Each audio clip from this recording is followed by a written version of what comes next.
Good morning. Calling to order the Board of Health meeting for today's Wednesday, January 29th. It's 8 a.m. We have minutes of the last meeting, which was held on December 11th, 2024. Do I have a motion to accept the minutes as written? Yes, I make a motion to accept. And I second that motion. Great. Ms. Rosacci? Aye. Ms. Walker? Aye. Abraham votes aye. The minutes are unanimously approved. And we'll move to our next agenda item, which is a review of the communicable disease update. Ms. Houghton? Yes, hi, thank you. To the chair, to the board, my name is Amelia Houghton, Chief Public Health Nurse for the City of Worcester and the Alliance Towns. I would like to start with a statement from our leadership. So, as some of you know, our director's role is vacant, and we are currently interviewing for that.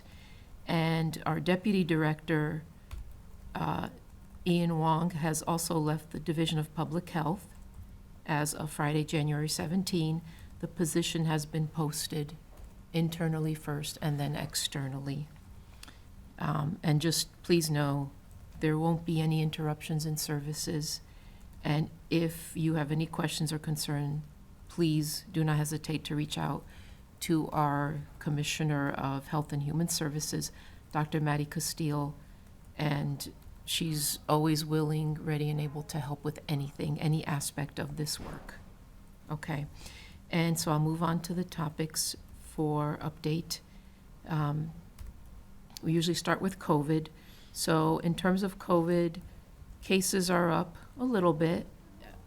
From November to December, they went up, and from December into January, slightly higher than that, but that's expected this time of year. And also this matches what our wastewater summaries show, that the numbers are increasing throughout. Moving on to flu. Flu also, there was an increase from November to December, and it's kind of stable right now. Obviously, we're in flu season, so that's expected. We haven't had any measles reports. We had a couple of pertussis, and advisory documents did go out to parents from the high school, and we worked with the school nurse on those cases. We did not have any reported outbreaks for communicable diseases in December. And in terms of respiratory illness, we still have the same recommendations that we've had for a while for COVID, flu, RSV. Consult with your provider regarding recommended vaccines. And obviously, we always recommend hand washing. That's always the best way. Just being careful, just cleaning surfaces that are high touch. Wearing a mask if you need to, stay home if you're sick, that sort of thing. And also with the COVID vaccines, now they are just like the flu vaccines, where they complement the strains that are current. So from this point on, that is also true for COVID as well as flu.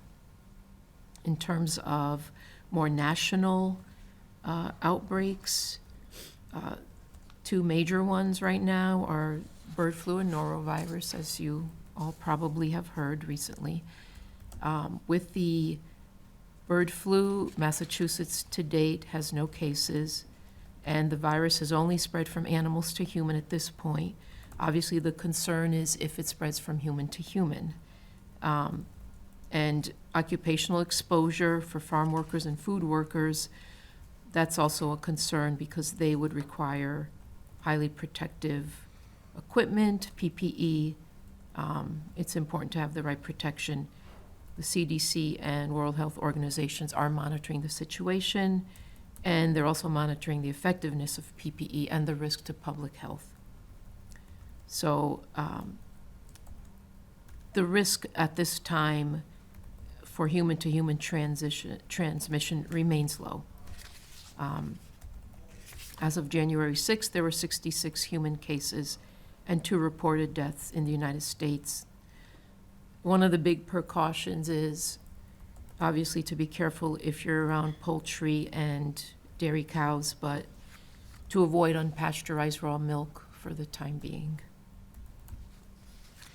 So norovirus, we have had many outbreaks throughout the region and throughout the United States recently. It's on the rise, and it's been on the rise for over a month. It's the leading cause of foodborne illness in the United States. This is according to the CDC. And there are between 19 to 21 million illnesses every year, which is a pretty high number. And the problem with that is it results in many outpatient medical visits and emergency department visits. It really causes bouts of diarrhea and vomiting, and as you know, that would lead to dehydration, which is an issue with the very young and the very old. So outbreaks are common, and it's spread through direct contact with an infected person or through contaminated surfaces. So of course, if you share food or drink or utensils with an infected person, it's very easy to pick up the virus.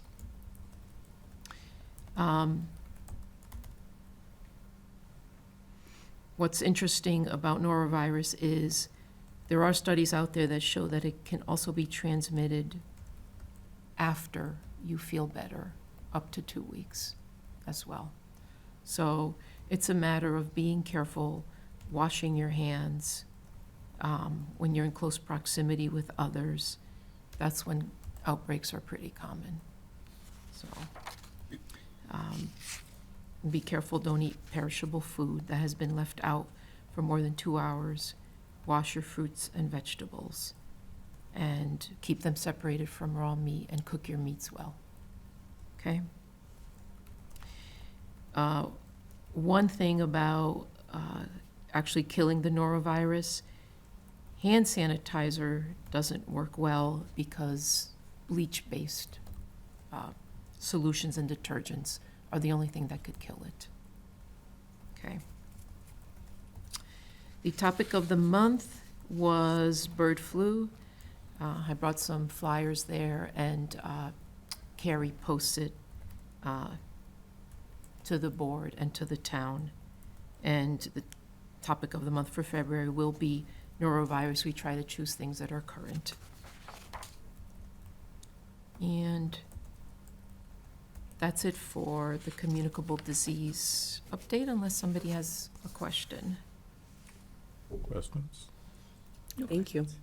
So yeah, even in the hospital, we are seeing a fair amount of influenza A. It's all influenza A. We usually expect influenza B towards March, February, March, or norovirus for sure.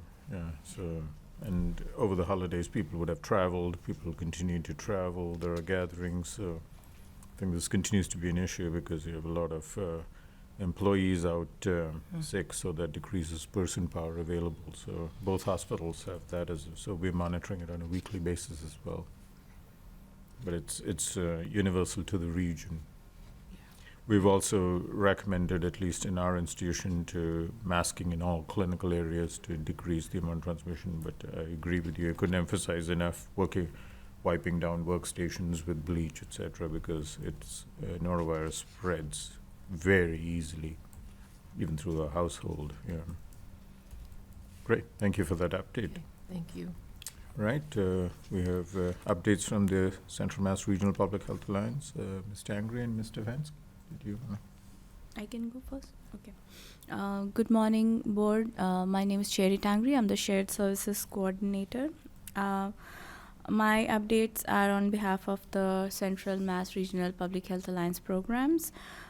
So last week, the division hosted the launch of HOPE model, that stands for Healthy Outcomes from Positive Childhood Experiences. And that event marks the implementation stage of the MassCall 3B grant that aims to delay the first use of tobacco, alcohol, and marijuana among youth. The HOPE model is a strength-based approach that supports the families and children by focusing on the experiences from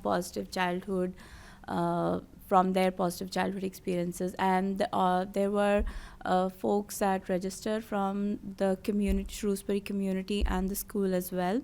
And during that event, the audience were engaged in the 4 building blocks of the HOPE model, which were emotional growth, relationships, environment, and engagement.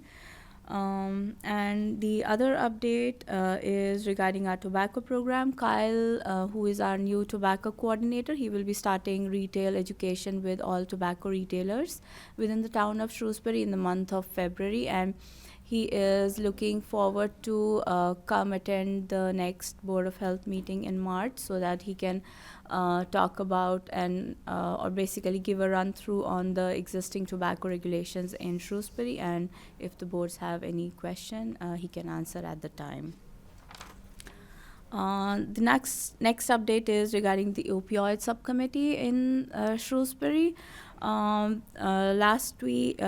second week of January was when the group met, and the goal right now for that group is to increase community presence and members who have lived experience, which basically is the guidelines from the opioid settlement dollars.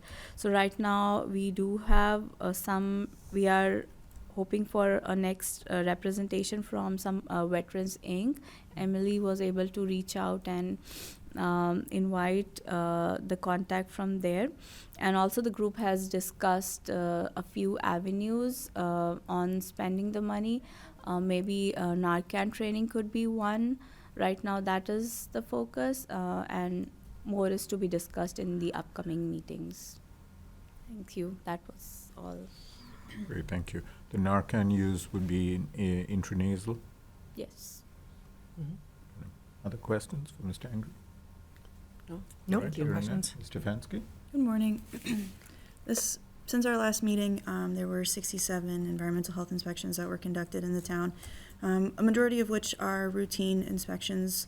Our schools in town were up for their routine inspections, and there were quite a few of those, so that took a big chunk of the work. We did receive a complaint, I believe it was back in December, at Market Basket regarding a dog in a shopping basket. I did speak with Market Basket, and they are pretty proactive in trying to handle the situations as customers come through the door and prevent it, but they can't catch everything, and it was not brought to their attention. So I did bring it to their attention. They took the carts and as well as the baskets and sanitized them, and they are asking that management be a little bit more aware of what's going on at the front doors. We did receive a foodborne illness complaint from Burton's. It was a little delayed by the time it got to me, so I did a little bit more education for Burton's, worked with them. All of their temperatures and everything are holding. My recommendation was to increase the use of thermometers while chefs are cooking to make sure that all of the meat products are cooked to the proper temperature before. A lot of times establishments will undercook it just slightly, and it will continue to cook under the heat lamps by the time it gets to the customer. So my recommendation was to make sure it's fully cooked to the appropriate temperatures prior to that, that waiting period. And we do have 2 establishments that are all set to open. Gancha Tea is in White City. They did open, I believe, on the 18th. And Crumble Cookie is set to open the end of next week. They will be all set. Questions for Ms. Stefanski? Nope. Thank you. Great, thank you. Yeah. Our next meeting scheduled for February 28th, Friday at 8 a.m. Yes. I believe that Yes. works on our board calendar. Mhm. Excellent. Are there any other business items that anybody wants to bring up, members of the board? Nope. Hearing none, I'll entertain a motion to adjourn the meeting. I make a motion to adjourn the meeting. And I second the motion. Ms. Rosacci, Aye. Ms. Walker, Aye. Abraham Woodside, the meeting is adjourned. Thank you. Thank you.